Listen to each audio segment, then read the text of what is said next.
Okay, who is Israel's God? As we commented, the book of Genesis was first given to, that material was first given to in that form, Israel as they came out of Egypt. Moses is attributed as being the author of the material Genesis. He would have had tradition, he would have had maybe even written records. Certainly God had to give him the information about creation. And so it is God's word through Moses to Israel as to about who they were. And the most important thing they had to know is who their God was. All of the nations had gods, and these gods identified the people in some sense, who they're like, what they feared, and so forth. Israel's God is the eternal creator who both rules history and relates to human beings. You saw in your reading of ancient Near Eastern religion that the gods of the peoples that Israel was living among and were going to displace and were going to be continually relating to, they didn't rule all of history. And they didn't relate personally.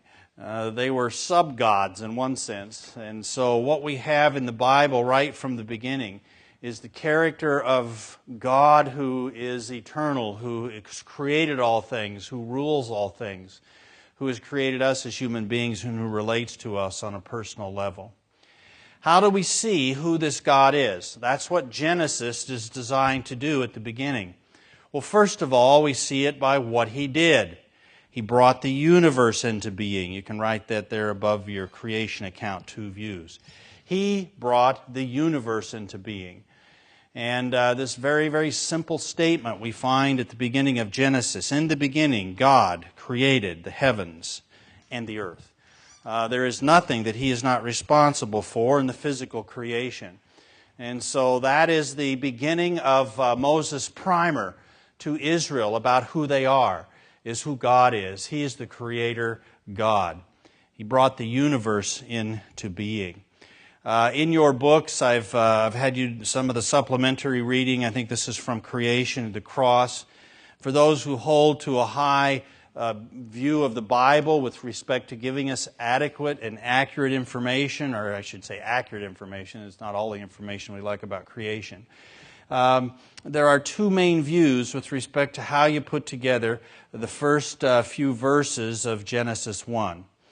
And you've read this. There's some discussion of it in your footnotes. And by the way, you'll notice in your page numbers, I'm not assigning the footnotes or the endnotes at the end of each chapter. But there is a lot of interesting stuff in there. So you don't have to not read it just because I didn't assign it. But you aren't responsible for it. And so you will find a lot more information if you want to pursue some of the areas that we're overviewing in class in more detail. The initial chaos theory, which is the traditional view, which perhaps a majority of evangelicals hold to, is that 1:1-2 describes the original creation of the universe out of nothing. It's announced and described as desolate and empty. That's stage 1. That there is this formation of the material of the universe, but it is not yet organized. And so there is one view that looks at a 2-stage creation. And so the first stage is you've got the material, you've got all of the physical matter of the universe, and as God looks at it, it's without form and it's void. And then He takes that, which He has just created. And then in the next 6 days, he continues and He organizes the creation. That's one view that many, many Christians hold to. And so that's the initial chaos theory, which looks at 2 stages. The initial creation of matter, and then the organization and reformation of that matter into the organized, complex universe that we see today and that we live in. Another view is the pre-creation chaos view. That 1:1 is simply a summary statement. In the beginning, God created the heavens and the earth. That's a summary statement. And then the rest of it is is the creation. And it's the state of the planet as God begins His creative activity, chaos, and then the details of the creation of the heavens and the earth. Now, the initial chaos theory, I think, is what people who would hold to a gap would hold. That there is this formless matter existing for long periods of time, and then God stepped in and organized it. As opposed to the view which just says the pre-creation chaos view, that this was the initial aspect of a 6-day creation.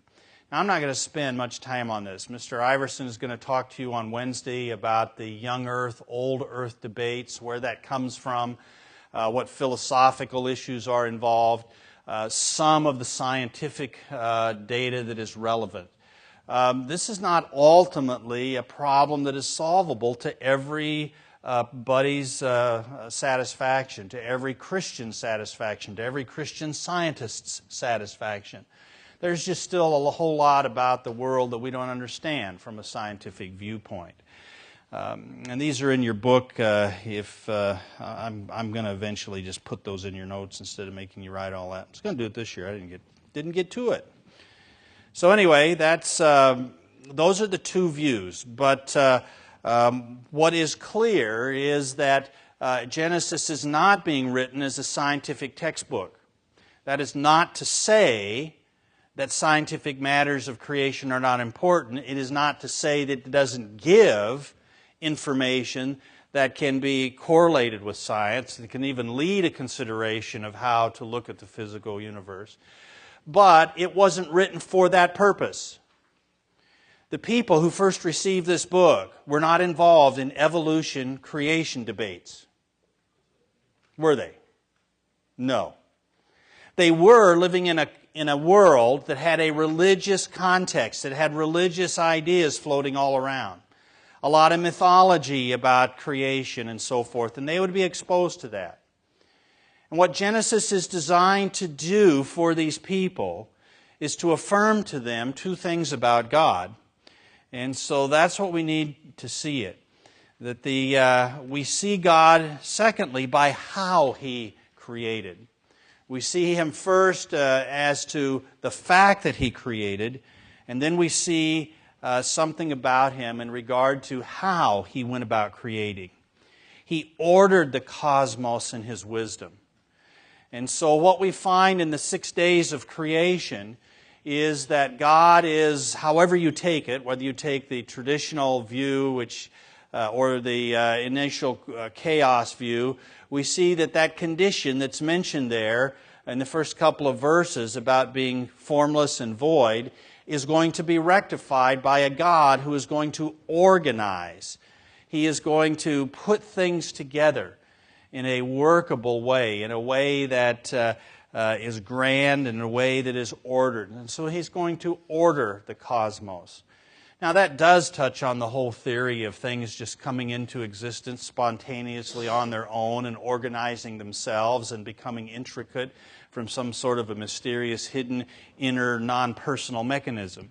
It does speak to the idea of a wise creator being the most logical thing to see behind the creation.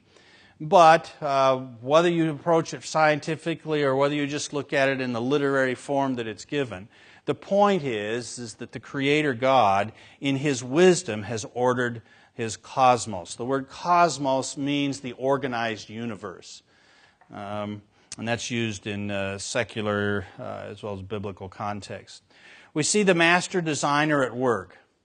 We see on the first 3 days Him bringing forth light and limiting the darkness in verses 4 and 5. Let me just read that. And God said, "Let there be light," and there was light. And God saw the light, that it was good, and God divided the light from the darkness. That actually should read verses 3 through 5.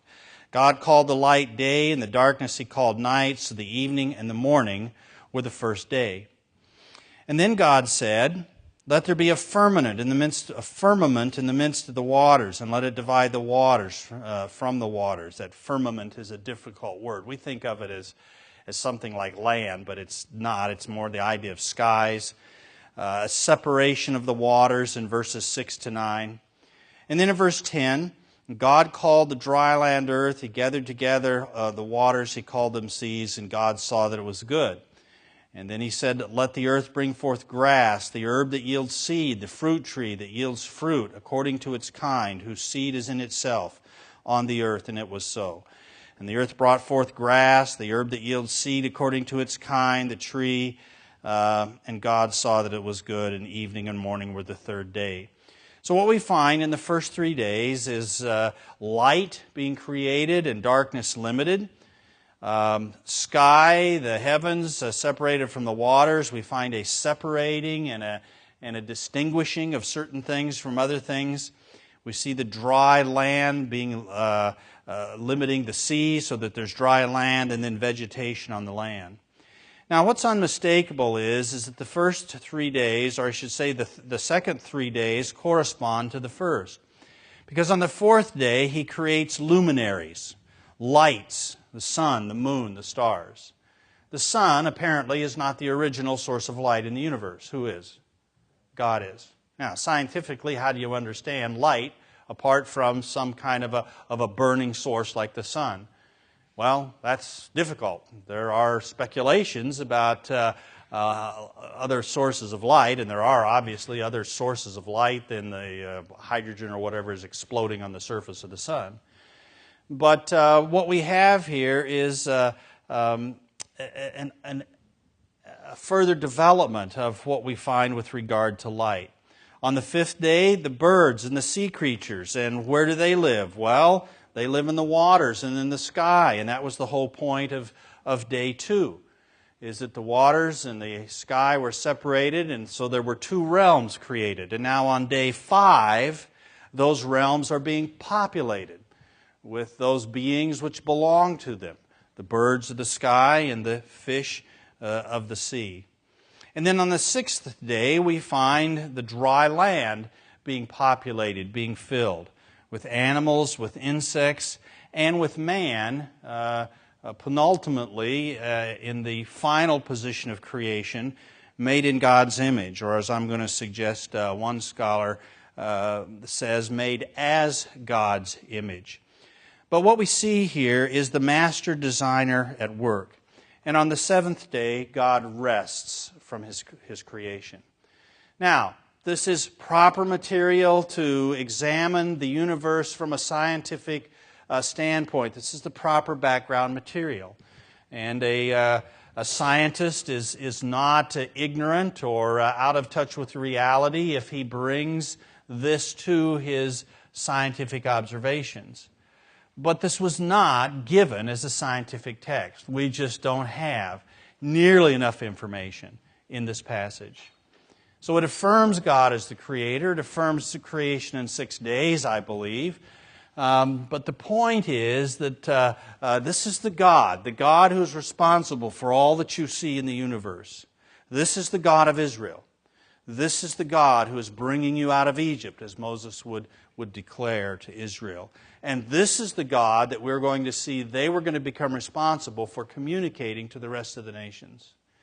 And so we need to see the theological significance of this and what it is doing. It's how He did it and how He created. As it's revealed, it's revelation. Moses didn't dream this up. Moses didn't look at the universe and be able to extrapolate backwards that this is the way it happened. You can't do that. The creation is never going to be repeated again, so you can't put it in a science lab and prove any view of creation scientifically.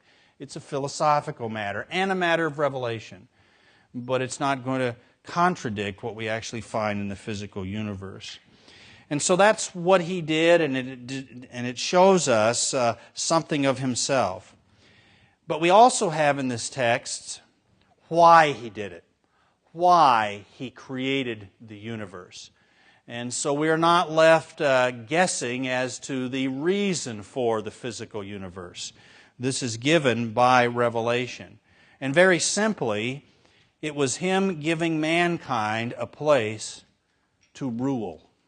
Not just live, but to rule. And you may have read that over and over and over again without it dawning on you that this is a ruling passage, not just a living concept. For he says in verse 24, "Let the earth bring forth the living creatures according to its kind, cattle, creeping things, and beasts, and so forth." 25, God made the beast of the earth according to its kind, cattle, everything that creeps on the earth. And God saw that it was good. And God said, "Let us make man in our image, or as our image, according to our likeness. Let them have dominion." That's a ruling word. "Over the fish of the sea, over the birds of the air, and over the cattle, over all the earth, and over every creeping thing that creeps on the earth." So God created man as his own image. The image of God, he created him. Male and female, he created them. God blessed them. God said to them, "Be fruitful and multiply, fill the earth and subdue it. Have dominion over the fish of the sea, over the birds of the air, and over every living thing that moves on the earth. I've given you every herb and for food, and to the beast he gave certain directions." So he was creating this physical universe in order to put mankind into it in a certain capacity, in a certain relationship, under him. And so this is what he is doing with mankind, the pinnacle of creation. The Creator's mandate we see here, and this is the bottom of this page of notes. The creation mandate is you can't miss it. To the lower creatures, he says, "Be fruitful and multiply." We see that in verse 20. God said, "Let the waters abound with the abundance of living creatures, and let birds fly above the earth across the face of the firmament of the heavens." So God created great sea creatures and every living thing that moves. We read that so quickly. I mean, just think of all that involves. I mean, just the unbelievable number of living things on the earth now. Even though they may have developed in species and so forth or types, it's still an incredible amount of creation. Let them. So God created great sea creatures and every living thing that moves, with which the waters abound, according to their kind, and every winged bird according to its kind. God saw it was good. And God blessed them, saying, "Be fruitful and multiply, and fill the waters and the seas, and let birds multiply on the earth." So there is a mandate to the animate creation, to living things. God gives them a command. Be fruitful, multiply. Did they obey that command? Sure they did.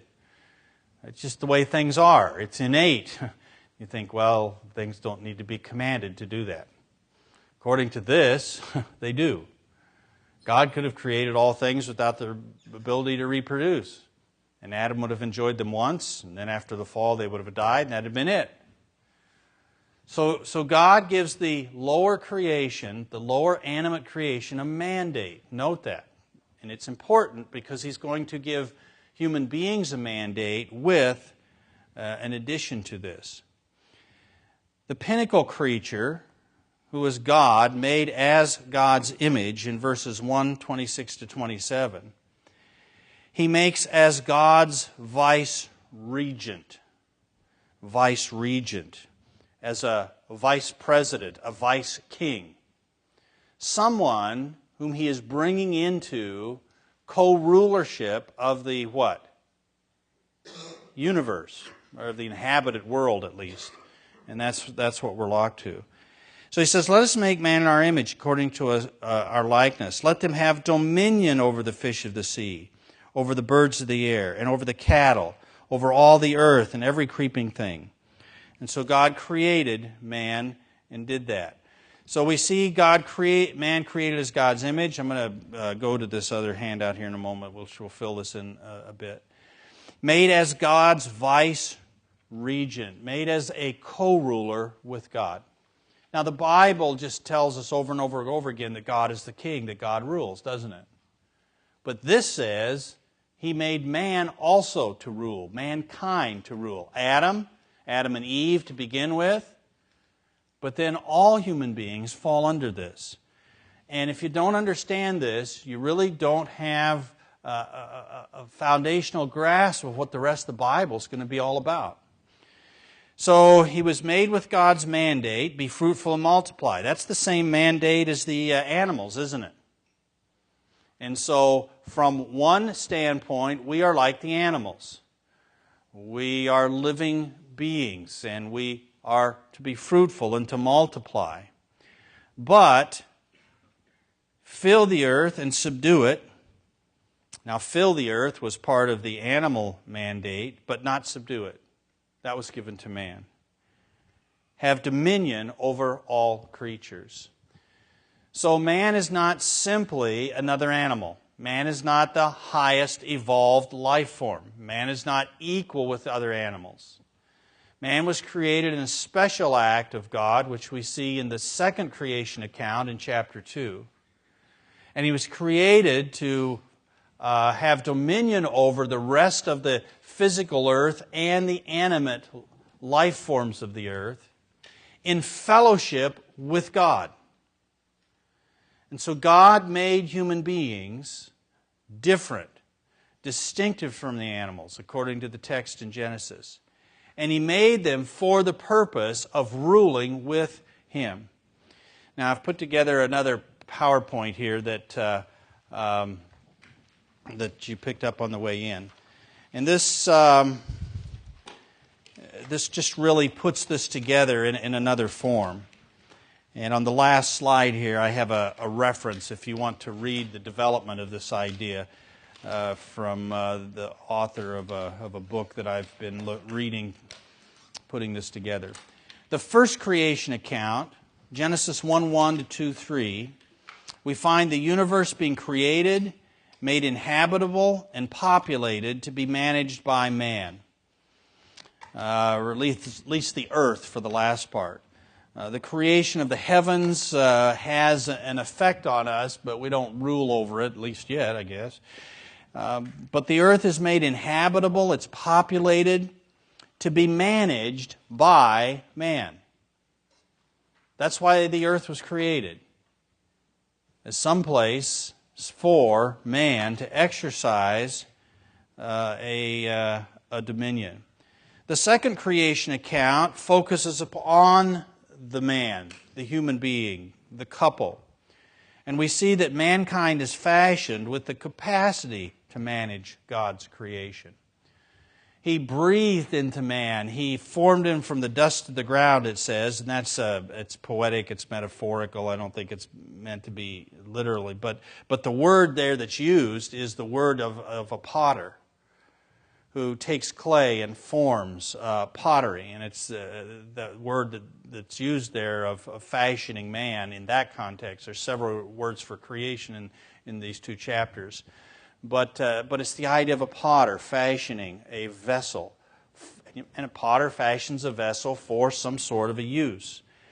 And so the creation account in Genesis chapter 2 is picking up the creation of man and developing it with respect to the uniqueness of humanity, the nature of humanity. He brings woman because the man is incomplete and there's a complementary, and so there's a fellowship and a horizontal aspect with regard to man's capacity. But again, it's the capacity to manage God's creation. And this is repeated so many times in the first two chapters of Genesis. The first creation account in verses 26 to 28, we see just an arrangement of ideas and a repetition. You may have wondered why it keeps repeating itself. Verse 26a, we see God's description of man's nature. Let us make man as our image, according to our likeness. And then a description of man's purpose. So this is God's intention. God perhaps or probably speaking to Himself in Trinity, but He says, let us make man and let them have dominion over the fish of the sea and so forth. And then verse 27 says basically that God did it. Verse 27, God's creation of man. So God created man in His own image. The image of God He created them, male and female He created them. And then God blessed them. In verse 28, He blessed them, He said, "Be fruitful and multiply, fill the earth and subdue it, have dominion over the fish of the sea, the birds of the air," and so forth. And you see here a parallelism. The two ideas that are repeated. The first two pair, the description of His nature and the description of His purpose. In verse 26, then in verses 27 and 28, we find the creation of man and the commission of man. And so this repetition for emphasis. And the first descriptors in each segment, God's description is what man is, and the second, what he is to do. He is a special creature that God has placed upon the earth with unique capacities and with a particular function, a particular commission. And so we see that very clearly in this passage. Now, Eugene Merrill has a discussion in his book Everlasting Dominion on the whole issue of man being created in the image of God as opposed to man being created as God's image. Traditionally, and it's not inaccurate as far as it goes, we understand the Latin term and theological term, the imago Dei, the image of God, as human beings were created with a likeness to God. We have personality, we can think, we can conceptualize, we can create, we have social capacity, and so forth. And in Worldview, second semester, we will look at the nature of man and the uniqueness of man and think about some of these things as it has to do with understanding who we are, where we came from. But there's a big gulf between us being like God and who God really is. And in fact, we don't even understand and know everything there is about God. And another possibility, and this doesn't mean that we are not made with the capacities of God to know Him. So if He's a personal creature and He wants us to know Him, He's going to give us the ability to relate to Him in personhood. And so we have been made like God.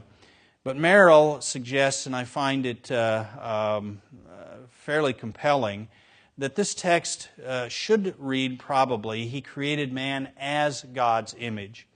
In the ancient Near East, kings, when they would come in and conquer a land, would somewhere set up an image of themselves. And that image was when the king went back to his own land, and that country was to remain loyal to him and was to remain in submission to him. The image of the king that would be set up would represent his presence, would remind them that though he's not there physically, he does rule and control them, and he could return physically. And to damage that image would be to rebel against the rule of the king, would rebel against the recognition of that he has rightful authority over that realm.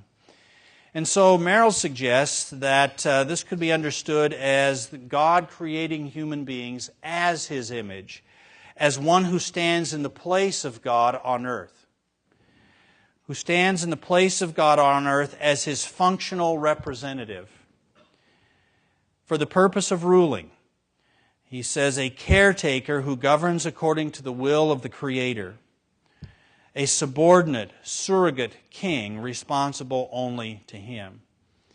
And really, as you track through the rest of the Old Testament, that does make functional what we find God doing through humanity and through the expansion of agreements that He makes and what He will do at the end. The Lord Jesus Christ is going to be the fulfillment of this par excellence in one human individual. But when Christ comes back and when He sets up an earthly kingdom and He rules over it as God, He will rule as God's representative. He will rule as God as well. But He will bring believers into association with Him in that rule as well. And human beings will finally, and in some degree of perfection, and the human race will be perfected ultimately at that time. We're looking beyond Genesis 22, all right? This will actually happen. And so God has created the earth for human beings to involve themselves in responsible management of it. And that's what the reign and the rule is. Being a king doesn't mean simply being the one who gives the orders that everybody else has to follow. When we think of being king, that's what we think, isn't it? When you were small, you looked at your parents and you thought, oh boy, it's sure going to be great to be an adult because then nobody will be around to tell me what to do. How many of you remember thinking that? Probably all of us did. Do you still think that? No, that's not what adulthood is. Adulthood means just I got a whole lot more responsibilities and a whole lot more people tell me what to do than I did when I was a child. Okay? So having authority over something, being in charge of something, doesn't mean, I just get to give orders and everybody else follows them. It's a responsibility. You have to manage what you are in control of. And God says, here's the earth. I've created it. I've created it for humanity. And I'm going to put mankind, okay? Adam initially, and it was a test to see if man would do this, and when Adam was given the garden and so forth, that's what he was doing. When he named the animals, he was exercising his right of management. He was exercising the privileges of dominion. He was naming the animals. And whatever he named the animal, that it was called. And he was to till the garden. He was given the responsibility of tending this vegetative environment. And it was only after the fall that toil and the harshness of work came into work. Adam was given labor to do before the fall. And it was part of this rulership. There it is. There's life in these plants, and see what you can do with it. Grow apples and see what happens with them and so forth. And so God created this earth so that the ultimate creation, man, would have a place to rule and exercise dominion.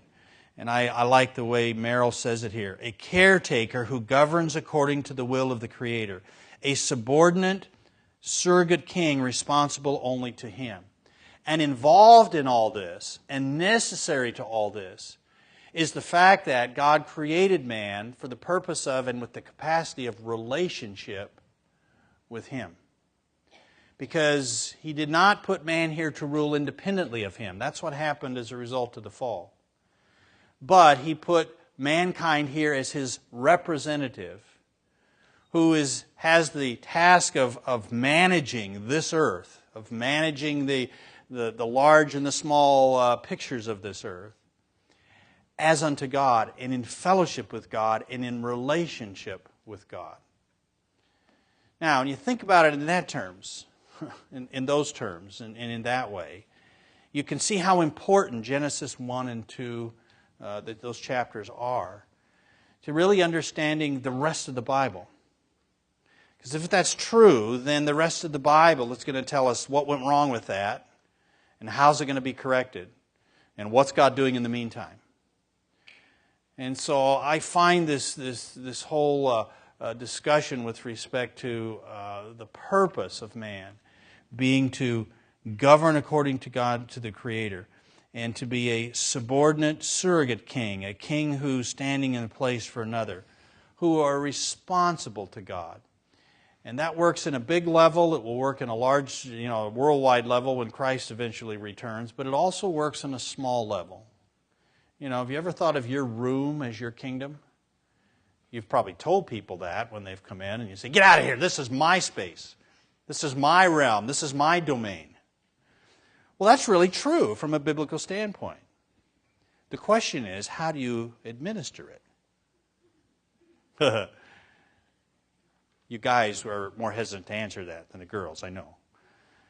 But all of life is like that. So let me just leave you with that thought, is that all of us are under this mandate still. And we all, in some microcosm, have the responsibility of management in our world, in the realm that God has placed us. And we need to be consciously aware of that and thinking about how we do that as responsible stewards, as caretakers responsible to the King.